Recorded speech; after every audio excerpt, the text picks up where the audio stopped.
Welcome back बच्चों, स्वागत है आपका नॉलेज हैंगआउट में। मैं हूँ ऋषभ शुक्ला और आज जो हम चैप्टर स्टार्ट करने जा रहे हैं वो इस यूनिट का सेकंड चैप्टर है। मेरी बुक के हिसाब से आपकी बुक में अलग भी हो सकता है।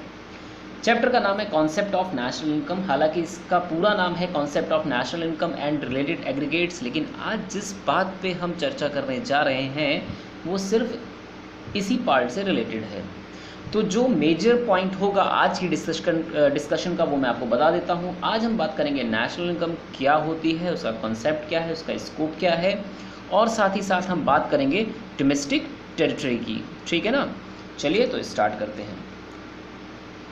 नेशनल इनकम की बात करते हैं। तो नेशनल इनकम क्या है? नेशनल इनकम से अगर आप किसी एक अनजान व्यक्ति से पूछें, अनजान व्यक्ति जिसको इकोनॉमिक की जानकारी ना हो, मेरे लिए वो अनजान है, ठीक है ना। तो जिसने कभी इकोनॉमिक्स ना पढ़ी हो उससे अगर आप पूछें कि नेशनल इनकम क्या है, उसको थोड़ी बहुत इंग्लिश अगर आती होगी तो वो तुरंत बताएगा कि भैया पूरे देश में जो पैसा कमाया है लोगों ने उनको जोड़ दो, नेशनल इनकम पता चल जाएगी। या अगर इतना डीप में नहीं तो बताएगा तो वो इतना तो ज़रूर बताएगा कि पूरे देश की इनकम जो होती है वो नेशनल इनकम कहलाती है। यानी कि उसका जो फंडामेंटल कॉन्सेप्ट है ना वो क्लियर है। और बैठे हैं हम वो वही चीज़ क्लियर करने के लिए। Clear how tragic it is. लेकिन कोई बात नहीं, अब डिस्कशन तो करना ही पड़ेगा, बात तो करनी पड़ेगी। चलिए, national income it is broadly defined as the aggregate monetary value of all the final goods and services produced in a country during a year. ये एक नॉर्मल डेफिनेशन बताई जाती है। क्लियर। और ये काफ़ी हद तक एक सूटेबल डेफिनेशन मानी भी जाती है नेशनल इनकम की। तो इसमें जो कुछ पॉइंट हाईलाइट किए गए हैं उस पर हम डिस्कशन कर लेते हैं। This definition gives 4 feature of national income. अब वो 4 फीचर्स क्या क्या हैं चलिए देख लेते हैं। पहले डेफिनेशन में ही बात कर लेते हैं। पहला है मॉनिटरी वैल्यू। ठीक है, तो पहला क्या है कि ये national income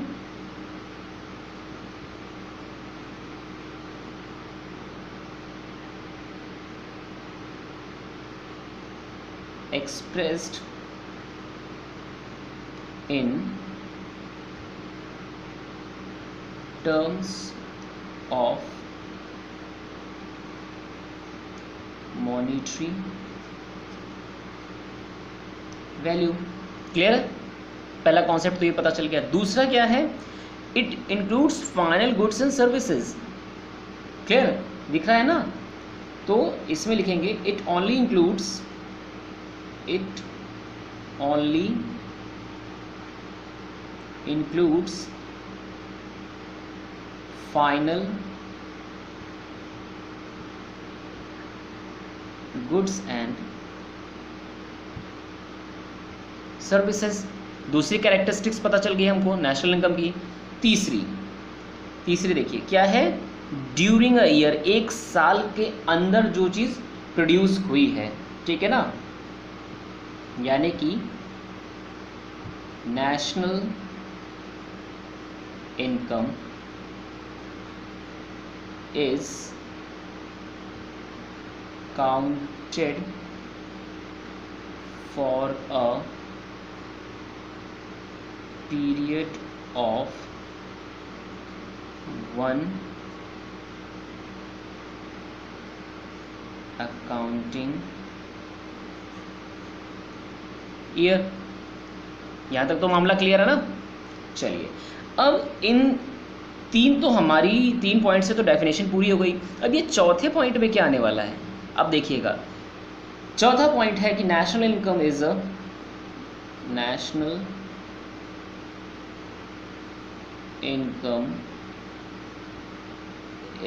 a flow concept. देखिए कैसा कॉन्सेप्ट है? फ्लो कॉन्सेप्ट है। जब मैंने फ्लो पढ़ाया था और स्टॉक पढ़ाया था तो क्या चीज़ बताया था? एक चीज़ पे बहुत एम्फेसाइज किया था, जोर दिया था कि जब आप किसी ड्यूरेशन की बात करते हैं, किसी स्टैंडर्ड यूनिट की बात करते हैं जिसमें किसी चीज़ को मेज़र किया जाता है, फिर चाहे वो सेकेंड्स में हो, मिनट्स में हो, आवर्स में हो, डेज में, वीक्स में, मंथ में, ईयर में, डिके में, ठीक है ना, सेंचुरी में, वो सब क्या है? वो सब फ्लो कॉन्सेप्ट है। अब जब आप किसी पर्टिकुलर पॉइंट ऑफ टाइम की बात कर रहे हैं तो वो क्या है? स्टॉक है। तो यहाँ पर साफ साफ लिखा है ना, for a period of 1 accounting year, तो ये क्या बन जाता है, फ्लो कॉन्सेप्ट बन जाता है। ये 4 चीज़ें आपको क्लियर होती है इससे। चलिए अब आगे बात करते हैं डोमेस्टिक टेरिटरी पे। ये एक ऐसा टॉपिक है, एक कह सकते हैं ऐसा पॉइंट है जो बहुत ही टफ भी है, आसान भी है, मज़ेदार भी है।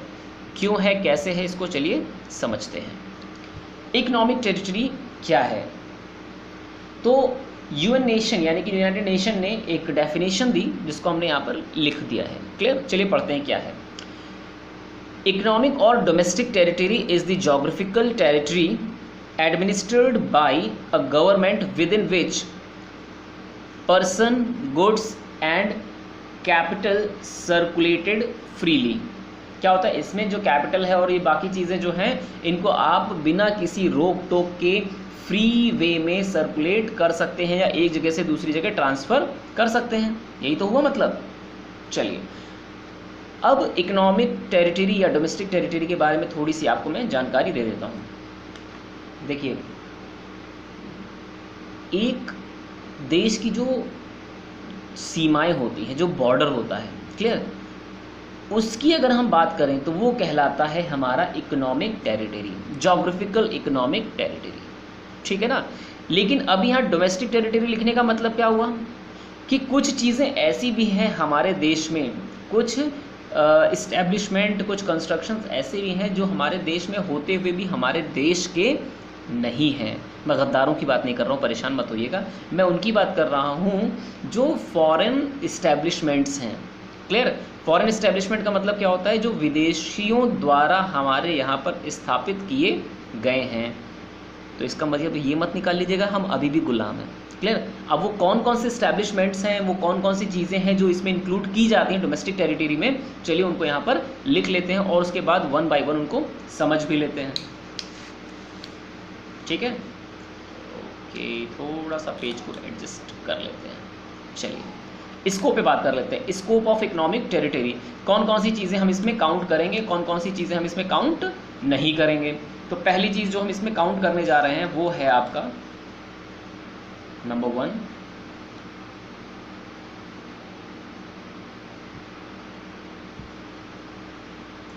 Political frontiers of a country. Clear? अब इसमें कौन कौन सी चीज़ हो सकती हैं, इसमें आपका एयर स्पेस और वाटर दोनों ही चीज़ें हैं। कौन कौन सी हैं? Air space and water. आपने मूवीज़ में देखा होगा ना कि जैसे ही शिप या कोई जहाज़, अभी रिसेंटली मूवी आई थी उरी, मैं वहाँ का एक एग्जांपल देता हूँ। उसमें जैसे उसको पता चलता है कि हमारे देश की सीमा के अंदर वो एंटर्ड किया है एयरक्राफ्ट, वो एंटी एयरक्राफ्ट मिसाइल के थ्रू उसको मार गिराने की इजाज़त दे देते हैं। तो ये क्या है, हवा में कोई चीज़ उड़ रही है, वो आपके जोग्राफिकल एरिया में कैसे आ गई। जोग्राफिकल एरिया का मतलब तो होता है कि ज़मीन पे बनी हुई कोई सीमा। लेकिन यहाँ पर देखिए लिखा है पॉलिटिकल फ्रंटियर्स। पॉलिटिकल फ्रंटियर्स में साफ साफ स्पेसिफाई किया जाता है कि देश का जो भी परिधि है, यानी कि जो भी स्ट्रक्चर है, उसको ठीक अगर 3D में कन्वर्ट कर दिया जाए तो जो एयर वाला हिस्सा आएगा वो भी हमारी टेरिटरी में है। और अगर कोई वाटर पोर्शन है, जैसे भारत के केस में अंडमान निकोबार द्वीप समूह, लक्षद्वीप, ये सारे क्या हैं, इंडिया की मेन लैंड से थोड़ा दूर हैं।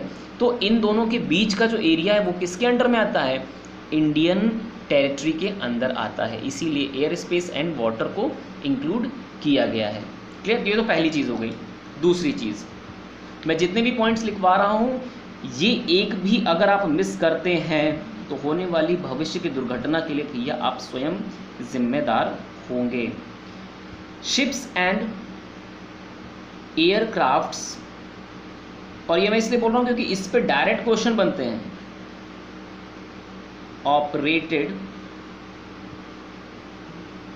बाय द रेसिडेंट, मतलब भारतीय निवासी द्वारा। Clear? Between 2 or more countries, मतलब समझ रहे हैं इसका, कि अगर कोई व्यक्ति पानी के जहाज को या हवाई जहाज को उड़ा रहा है और वो कौन है, इंडियन रेसिडेंट है, और वो भले ही भारत की सीमा के बाहर है, लेट से एक इंडियन पायलट, एयर इंडिया का जो पायलट है वो प्लेन लेकर इंडिया से टेक ऑफ करता है, अब वो मलेशिया जा रहा है, मलेशिया के रास्ते में कहीं बीच में वो प्लेन इस वक्त मौजूद है, तो वो किसका पार्ट माना जाएगा, वो माना जाएगा इंडिया का पार्ट माना जाएगा। वो जो एसेट्स है, वो जो एयरक्राफ्ट है, वो कैसा है, वो इंडियन है, तो उसको हम इकोनॉमिक यानी कि इंडियन इकोनॉमिक टेरिटरी में इंक्लूड करेंगे। क्लियर? कैसे? मान लीजिए कि उसमें कोई चीज़ जा रही थी, कोई वस्तु जा रही थी जो कि डैमेज हो गई। क्लियर? तो वो क्या माना जाएगा कि इंडियन टेरिटरी में रहते हुए वो चीज़ डैमेज हुई, जब तक वो उस देश में जाकर सामान उतार नहीं देता, वो वहाँ की ज़मीन पर, सरो ज़मीन पर वो जाके वो सामान रख नहीं देता, तब तक वो किसका माना जाएगा, इंडियन टेरिटरी का पार्ट माना जाएगा। क्लियर है? और जो भी इनकम उस फ्लाइट से जनरेट हो रही है वो किस में मानी जाएगी, इंडियन नेशनल इनकम में इंक्लूड की जाएगी। चलिए तीसरा पॉइंट क्या आता है, तीसरा पॉइंट है आपका fishing vessel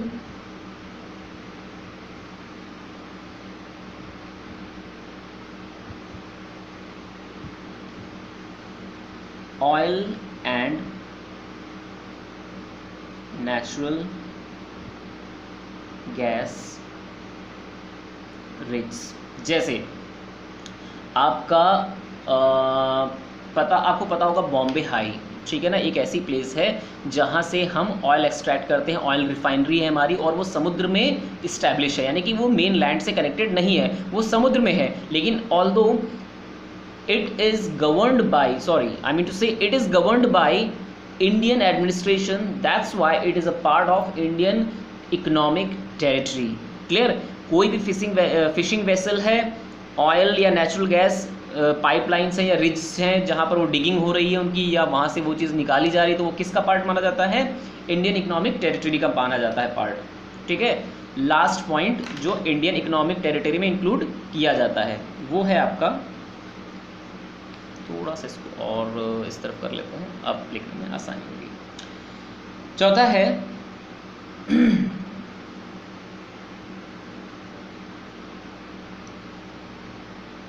Indian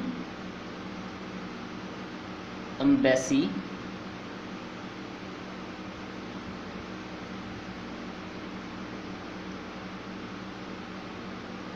consulates and army base located in where, कहाँ पर, सोचिए। हम अभी तक बात कर रहे थे, देखिए ये सारी चीज़ें हमको हाईलाइट करने की क्यों ज़रूरत है, क्योंकि ये सारी चीज़ें अगर इंडिया में है तो ऑब्वियस सी बात है इंडिया में इंडियन एम्बेसी की इस्टेब्लिशमेंट तो ज़रूरी होती ही नहीं है, तो कहाँ है, लोकेटेड इन अदर कंट्रीज़। अब इसको अच्छे से समझ लीजिए क्योंकि इसके बाद फिर होने वाली है आपको मुसीबत, और उसके लिए मैं लेकर आया हूँ एक ये इंडियन मैप जो मैंने खुद से बनाया है। ठीक है ना, हालांकि बहुत अच्छी ड्राइंग नहीं है, कोशिश की है कि शायद थोड़ा सा मैं अच्छा बना पाऊँ। क्लियर है? तो अगर कुछ गड़बड़ी हो जाती है तो माफ़ कर दीजिएगा। ठीक है, चलिए देखिए, लेट्स से कि यहाँ दिल्ली के आसपास में यहाँ पर एक इस्टेब्लिशमेंट है। बहुत ध्यान से समझिएगा, मैं एक ही बार में वो चीज़ें समझाऊंगा कि कौन सी चीज़ें इंडिया में होते हुए भी इंडिया का पार्ट नहीं है और कौन सी चीज़ें इंडिया में ना होते हुए भी इंडिया का पार्ट हैं। एक ही बार में सब कुछ समझाऊंगा, बहुत ध्यान से समझिएगा। और अगर आपने ये चीज़ मिस कर दी तो बिलीव मी आपको आगे आने वाले पॉइंट्स में या चैप्टर्स में बहुत दिक्कत होने वाली है। ठीक है, तो ये मान लीजिए कि यहाँ पर, ठीक है, यूएस की क्या चीज़ कह सकते हैं इसको, थोड़ा सा और मैं बहुत नॉर्मल सा नहीं करना चाहता था, थोड़ा सा इसको कुछ और चेंज करना चाहता था। चलिए, कोई यूएस ऑर्गेनाइजेशन है, ठीक है, ये चीज़। अब इसके अलावा यहाँ पर उत्तर प्रदेश में एक इस्टेब्लिशमेंट और है, ठीक है, और ये है मान लीजिए अफ्रीकन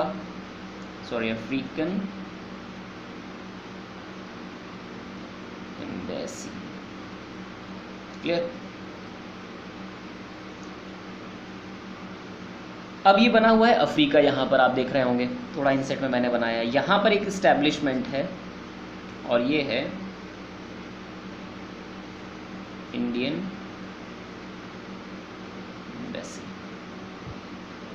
क्लियर? उसके बाद ये चीज़ हो गई। ओके, एक और इस्टेब्लिशमेंट है, ये है इंडियन आर्मी बेस। उसके बाद यहाँ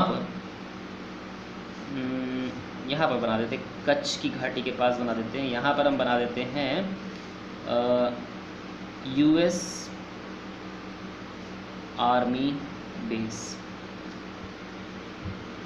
ठीक है, चीज़ें समझ में आ रही हैं? अब देखिए, यहाँ हमने कुछ पॉइंट लिखे थे। Indian embassy consultant and army base located in other countries. Clear है? उसके बाद ये मैं मैप लेकर आया हूँ। इस मैप के बाद आपको सारी चीज़ें क्लियर हो जाएंगी, कोई भी एक ऐसा डाउट नहीं रह जाएगा जो कि आपके नंबर किसी भी तरीके से कम करा सके या आपको कभी भी मुसीबत में डाल सके। तो सबसे पहला कॉन्सेप्ट डोमेस्टिक टेरिटरी को समझने का। Domestic territory includes geographical boundaries. सबसे पहले तो जो भारत की सीमा है, ये चीज़ होती है डोमेस्टिक टेरिटरी।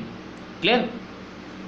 इसके बाद हम मोटे मोटे तौर पे स्टार्ट कर रहे हैं। कुछ चीज़ें भारत में होते हुए भी भारत का पार्ट नहीं है, तो उसको हम इस टेरिटरी से अलग कर देंगे, यानी कि माइनस कर देंगे। माइनस करने का मतलब है जो भी इनकम ये चीज़ें जनरेट करेंगे उनको माइनस कर देंगे, और ये क्यों नहीं है उसको बताता हूँ। अभी मैंने पिछले पॉइंट में लिखवाया था, लास्ट पॉइंट में, कि इंडियन एम्बेसी कंसुलेट्स और इंडियन आर्मी बेस जो विदेशों में इस्टेब्लिश हैं वो इंडियन एम्बेसी मतलब इंडियन टेरिटरी का पार्ट हैं। यानी कि ये जो दो चीज़ें हैं, ये क्या है? ये दोनों किसका पार्ट है? ये इंडियन टेरिटरी का पार्ट है, ये इंडियन टेरिटरी है। हालांकि ये विदेश में है, लेकिन इसमें जो लोग काम कर रहे हैं वो भारतीय हैं और भारत की नागरिकता के साथ काम कर रहे हैं। क्लियर? और इनके द्वारा जो अर्नड इनकम होगी वो किसका पार्ट होगी? डोमेस्टिक टेरिटरी की होगी। क्लियर है? अब ये जो यूएस ऑर्गेनाइजेशन है, ये जो अफ्रीकन एम्बेसी है, ये जो यूएस आर्मी बेस है, ये हमारे देश में होते हुए भी हमारे देश का पार्ट नहीं है। ये इंडियन एम्बेसी और इंडियन आर्मी बेस हमारे देश में ना होते हुए भी, यानी कि अफ्रीका में है, लेकिन किसका पार्ट है? इंडियन टेरिटरी का पार्ट। तो भैया सिंपल सी बात है, तुम्हारे देश में जो मेरा हिस्सा है वो मुझे दे दो, मेरे देश में जो तुम्हारा हिस्सा है वो तुम ले लो। हिसाब पाई पाई का, रिश्ता भाई भाई का। क्लियर? ये तो बात हो गई आपकी ऑर्गेनाइजेशंस की। अगर आपको समझ में नहीं आ रहा है ये पॉइंट तो मुझे कमेंट करके ज़रूर बताइएगा, मैं इस पर डेडिकेटेड एक वीडियो बनाकर ज़रूर अपलोड कर दूंगा। क्लियर? डाउट कहीं भी नहीं होना चाहिए, बहुत सिंपल सा कॉन्सेप्ट है। फिर से रिपीट कर रहा हूँ, ध्यान से सुनिएगा। भैया तुम्हारे देश में जो मेरा हिस्सा है वो मुझे दे दो, मेरे देश के अंदर जो तुम्हारे इस्टेब्लिशमेंट है उसका पैसा तुम ले लो। यानी कि ये तीनों चीज़ें they are not a part of Indian economic territory। Clear है? ये इंडियन इकोनॉमिक टेरिटरी के पार्ट नहीं है। इसके अलावा डोमिनोज, पिज़्ज़ा हट, दुनिया भर की जो दुकानें हैं ना लफद्दर वाली, वो सारी इसके हैं। KFC, अगर मान लीजिए यहाँ KFC खुला है, क्लियर है, ये इंडिया का पार्ट माना जाएगा। क्यों? क्योंकि ये इन तीन चीज़ों में से बिलोंग नहीं करता। फिर से बता दे रहा हूँ, दिमाग में ये मत सोच लेना कि विदेशी कंपनी आकर यहाँ पर चल रही है। सिर्फ अगर ये तीन चीज़ें दिखाई पड़ती हैं तो हम इंडिया का पार्ट नहीं मानेंगे। इसके अलावा अक्कड़ बक्कड़ बम्बे वो जो भी चीज़ें हैं सब हमारे देश का पार्ट है। क्लियर? अगर आप हमारे देश में इनकम जनरेट कर रहे हैं तो आप हमारे देश का पार्ट हैं। We will include in domestic territory, but अगर ये 3 चीज़ें नज़र आ जाएं, फॉरेन ऑर्गेनाइजेशन लाइक WHO, ठीक है ना, ये विदेशी ऑर्गेनाइजेशन है, यूएस ऑर्गेनाइजेशन कोई हो, कोई विदेशी एम्बेसी हो या कोई विदेशी आर्मी बेस हो, तो ये तीनों ही चीज़ें क्या होती हैं, हमारे देश का पार्ट नहीं है। क्लियर? हालांकि यहाँ पर मेरा कहने का मतलब था इंटरनेशनल ऑर्गेनाइजेशन जैसे WHO हो गया, WTO हो गया, ठीक है, UN की जो शांति सेना है उसका अगर कोई इस्टेब्लिशमेंट है, ये जो वैश्विक लेवल पे काम करते हैं ना, वर्ल्ड लेवल पे काम करते हैं, ग्लोबलाइज लेवल पे काम करते हैं, उनको हम इंक्लूड नहीं करते ऑर्गेनाइजेशन पॉइंट ऑफ व्यू से। बाकी एम्बेसीज हो गए, आर्मी बेस हो गए, वो भी हमारे देश का पार्ट नहीं होते। उसके अलावा मैं फिर से रिपीट कर रहा हूँ, कोई विदेशी आके इंडिया में बस जाता है, वो अपना बिजनेस रन करता है, ठीक है ना, वो अपना क्या करता है, बिजनेस खोल लेता है, तो वो क्या माना जाएगा, इंडिया का पार्ट माना जाएगा। क्लियर? कोई विदेशी आया, उसने फॉरेन स्कूल लैंग्वेज स्कूल खोल लिया, मैं फिर से रिपीट कर रहा हूँ, ध्यान से सुनिएगा, किसी विदेशी ने आके लैंग्वेज स्कूल खोल लिया, वो भी किसका पार्ट माना जाएगा, वो भी क्या है, इंडिया का पार्ट है। सिर्फ ये नाम याद कर लीजिए, army base, embassy and international organisation, ये 3 चीज़ किसी भी देश में होंगी, वो होते हुए भी उस देश का पार्ट नहीं मानी जाती हैं। क्लियर? और अगर यही चीज़ें किसी विदेश में हों और हमारे देश की हों तो हम उसको अपनी इंडियन टेरिटरी में इंक्लूड करते हैं।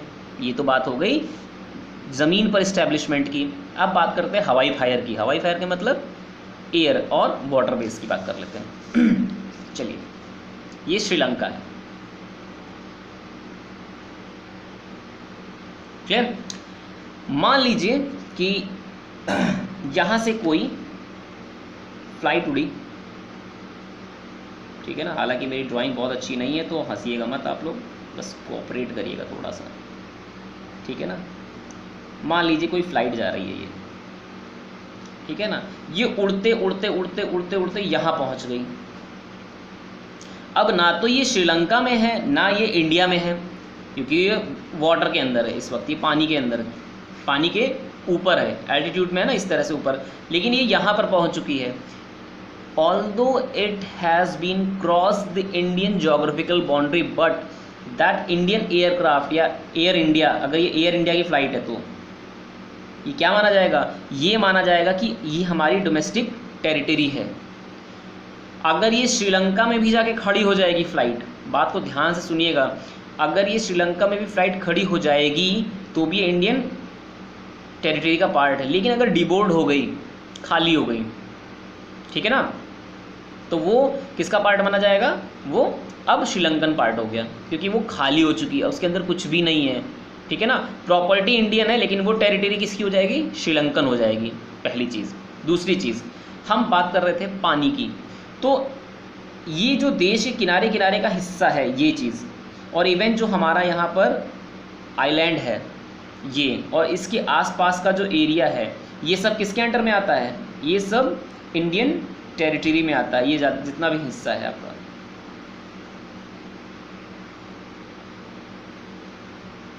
क्लियर? ये बात हो गई। चलिए अब अगले पॉइंट पे बात कर लेते हैं। अगला पॉइंट क्या है, हमने बात किया था यहाँ पर, अगर आपको दिख रहा होगा, शिप एयरक्राफ्ट वाला हो गया, पॉलिटिकल फ्रंटियर्स हो गया, fishing vessels and oil natural gas risk की बात कर लेते हैं। आप सभी को पता है कि यहाँ पानी में हमारे कुछ इस्टेब्लिशमेंट हैं, यहाँ से हम कुछ निकालते रहते हैं, तेल पानी सब कुछ हम यहाँ से निकालते रहते हैं।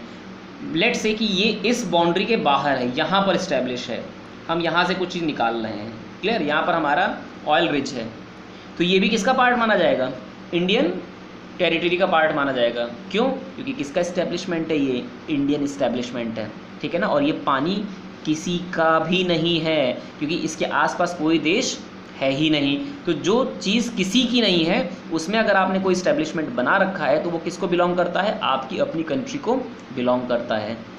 तो आई होप कि आपको डोमेस्टिक टेरिटरी समझ में आ गई होगी। मैं एक बार आपको फिर से रिपीट कर देता हूँ। क्लियर?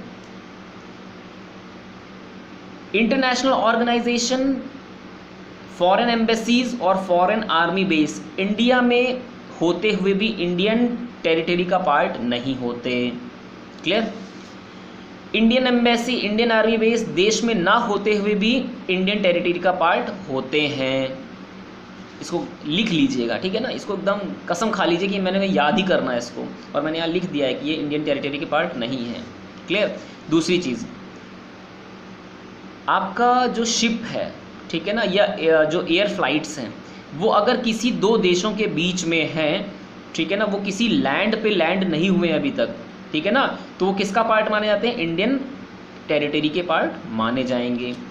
मेन लैंड से रिलेटेड जो भी आपकी वाटर कवरेज कैपेसिटी है वो किसका पार्ट मानी जाती है? वो, अच्छा मान लीजिए यहाँ पर कोई फिशिंग वेसल घूम रहा है, ठीक है ना, या यहाँ पर कोई नाव घूम रही है, तो वो किसका पार्ट माना जाएगा? जो मछली लोड करके आ रही है, वो इंडियन टेरिटरी का पार्ट माना जाएगा। कोई एक ऐसी इस्टेब्लिशमेंट जो आपकी वाटर बाउंड्री से बाहर है लेकिन किसी और देश के अंडर में नहीं आ रही है, अंडर एडमिनिस्ट्रेशन नहीं आ रही है, तो वो किसका पार्ट है? आपके अपने देश का पार्ट है।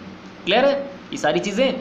तो आई होप कि आप आज का वीडियो जो था वो आपको समझ में आया होगा, और अगर ये वीडियो पसंद आया है तो लाइक करिए।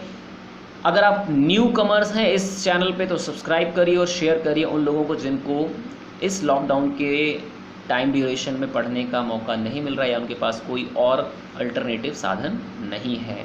तो stay blessed, stay safe, keep watching Knowledge Hangout. Thank you and have a nice day.